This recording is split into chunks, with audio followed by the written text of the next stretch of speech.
Hi guys.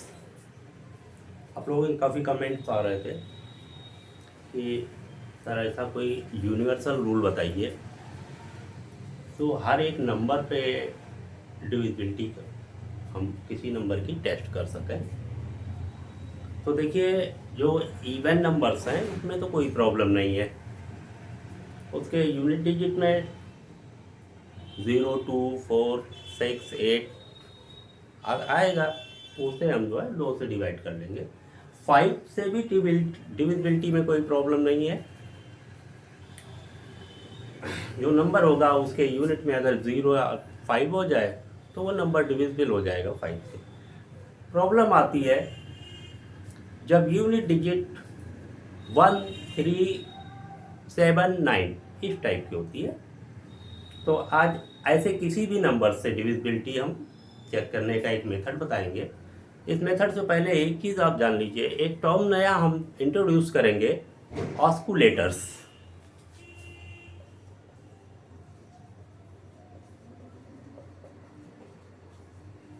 Hindi में इसको आश्लेषक भी कहते हैं। जैसे नंबर लिया 7, तो हर नंबर का एक ऑस्कुलेटर होगा।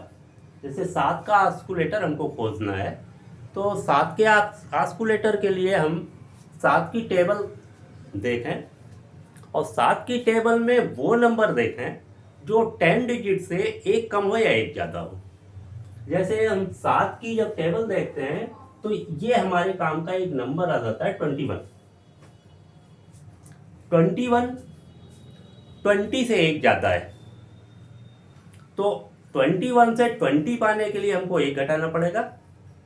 20 10 का कितना मल्टीपल, 2 मल्टीपल है और एक घटाना पड़ रहा है, इसलिए 7 का ऑस्कुलेटर जो हो जाएगा वो -2 हो जाएगा।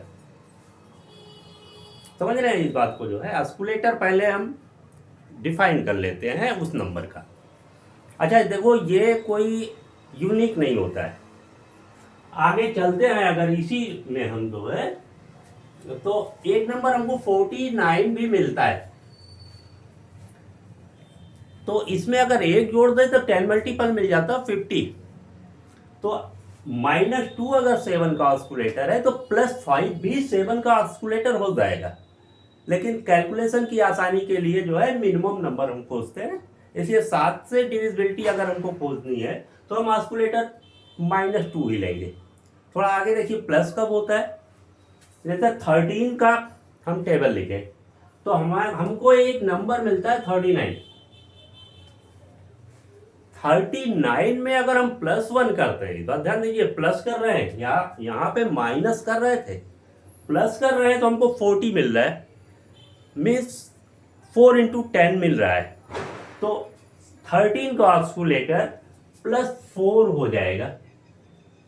इसी तरह से 17 में चेक करते हैं, तो 17 की टेबल देखें तो ये सबसे पहले हमको 51 मिलता है।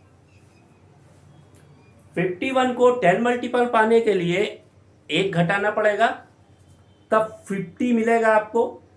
तो 17 का 10 मल्टीपल जो हो जाए वो ऑस्कुलेटर हो जाएगा, वो -5 होगा।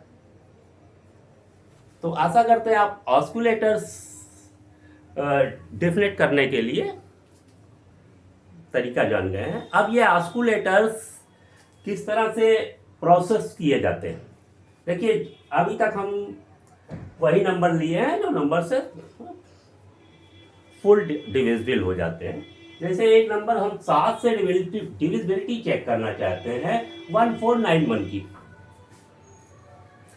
तो जो नंबर की डिविजिबिलिटी हमको चेक करनी है उसके यूनिट डिजिट को उठाते हैं और 7 की जो ऑस्कुलेटर 2 है उससे मल्टीप्लाई करके घटा देते हैं।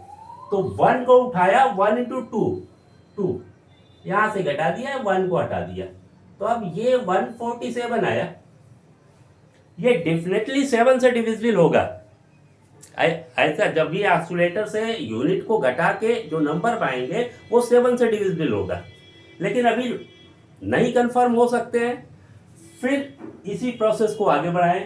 अब 7 को 2 से मल्टीप्लाई करें, 14 से 14 घटाए 0 हो गया। 0 हर एक नंबर से डिविजिबल होता है, इसलिए ये गिवन नंबर 1491 ये 7 से डिविजिबल हो जाएगी। अगर डिविजिबल ना होती तो यहाँ कुछ रिमाइंडर बचता। थोड़ा सा बड़ी संख्या में देखें, जैसे ये संख्या है, इसकी 7 से डिविजिबिलिटी निकालनी है, तो 7 का ऑस्कुलेटर -2 फिक्स कर चुके हैं। यूनिट पे क्या है 8 का 2 टाइम्स 16, ये घटाएं 1439। एक्चुअली ये डिविजिबल होगा 7 से, लेकिन आप यहाँ पे नहीं कह सकते हैं, अभी संख्या बड़ी है। इसको थोड़ा सा और दो स्टेप में प्रोसेस कर लें। आप यूनिट डिजिट आया 1 को 2 से मल्टीप्लाई किया, 2 हुआ 392, ये भी 7 से डिविजिबल होगा। अभी भी नहीं कंफर्म है, 2 को फिर 2 से मल्टीप्लाई करके घटा दें 4, ये है 35। अब देखिए आप कंफर्म हो सकते हैं कि 35 7 से डिविजिबल है, इसलिए ये गिवन नंबर जो आपका था ये 7 से डिविजिबल है। अब एक आध नंबर्स पे और देख लेते हैं, जैसे 13 से डिविजिबिलिटी हमको चेक करनी है, तो 13 का ऑस्कुलेटर अभी निकाल के दिया था, +4 आ रही है। अब इसमें हर यूनिट डिजिट को 4 से मल्टीप्लाई करके, वहां पे देखिए -2 था इसलिए घटा रहे थे, यहाँ पे प्लस में ऑस्कुलेटर है इसलिए इसको जोड़ते चलेंगे। तो 3 का 4 से मल्टीप्लाई करेंगे 12 इसमें जोड़ देंगे, ये डेफिनेटली डिविजिबल होगा 13 से, लेकिन अभी यहां पक्का आप नहीं कर सकते हैं।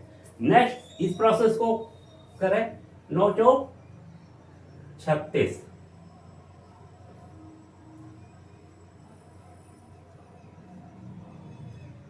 6 2 8, 4 3 7, अब 78 हो गया। 13 6 78 होता है, इसलिए ये 78 13 से डिविजिबल है, इसलिए ये पूरा नंबर भी डिविजिबल हो जाएगा 13 से। थोड़ा सा बड़ी संख्या पे लेके चलते हैं, 61984 है, इसकी 13 पे डिविजिबिलिटी देखते हैं। हर यूनिट को 4 से मल्टीप्लाई करके रिमेनिंग में जोड़ते चले जाएं। 4 4 चौक 16, इसमें जोड़ दें, 8 6 14, 9 1 10 11 65, ये 13 से डिविजिबल होगा, लेकिन अभी यहां हम कह नहीं सकते। 4 को फिर 4 से मल्टीप्लाई करें 16 और 6 14,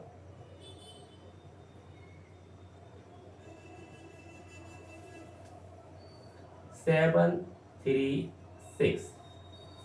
ये प्रोसेस एक बार और कर लें, 7 चौक 28, 11 6 2 8 8 1 9, 91 13 से डिविजिबल होता है, 13 7 91, इसलिए ये गिवन नंबर आपकी 13 से डिविजिबल होगी। थोड़ा सा और पढ़ते हैं, 17 से डिविजिबिलिटी चेक करते हैं किसी नंबर की। 17 की टेबल अभी लिख के हमने दिखाया था, इसका ऑस्कुलेटर -5 होता है, तो यूनिट डिजिट को 5 से मल्टीप्लाई करें 30 हुआ। क्योंकि ऑस्कुलेटर माइनस में था इसलिए इस बार इसको घटाना पड़ेगा आपको। 8 11 में से 7 गया, 11 में से 3 गया, 8 10, फिर 8 पंचे 40, 8 6 17 चौको 68 डिविजिबल है, इसलिए ये नंबर आपकी पूरी 17 से डिविजिबल हो जाएगी। नेक्स्ट आगे चलिए, एक बड़ा नंबर लिया हमने 112013,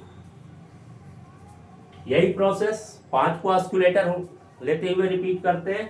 3 5 15 घटाते हैं, 11 में से 5 गया 6, 9 में से 8 1 गया, 8 1 1 1।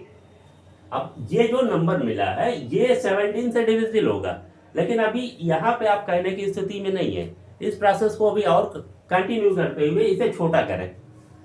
6 पंचे 30, 8 11 में से 3 गया 8 0 10, अभी भी आगे बढ़ें। 8 पंचे 40, 8 6 17 चौको 68, 68 डिविजिबल है, इसलिए यह नंबर भी 17 से डिविजिबल होगा। अभी आपको हम ऐसे नंबर्स बताए हैं जो जिनके यूनिट डिजिट में 7 या 3 हो। अब बचता क्या है, 1 और 9, अगर जिससे डिवाइड करना है उसके डिजिट में, यूनिट डिजिट में 1 आइदर 9 हो, उस समय ये प्रोसेस कैसे चलता है ऐसे ही है, किस तरह से ये चलता है उनकी भी टेबल लिखते हैं और उसमें होल 10 मल्टीपल निकालते हुए उसका ऑस्कुलेटर निकालते हैं। ये नेक्स्ट वीडियो में हम डिस्कस करेंगे। तब तक इनकी अच्छी प्रैक्टिस कीजिए। धन्यवाद।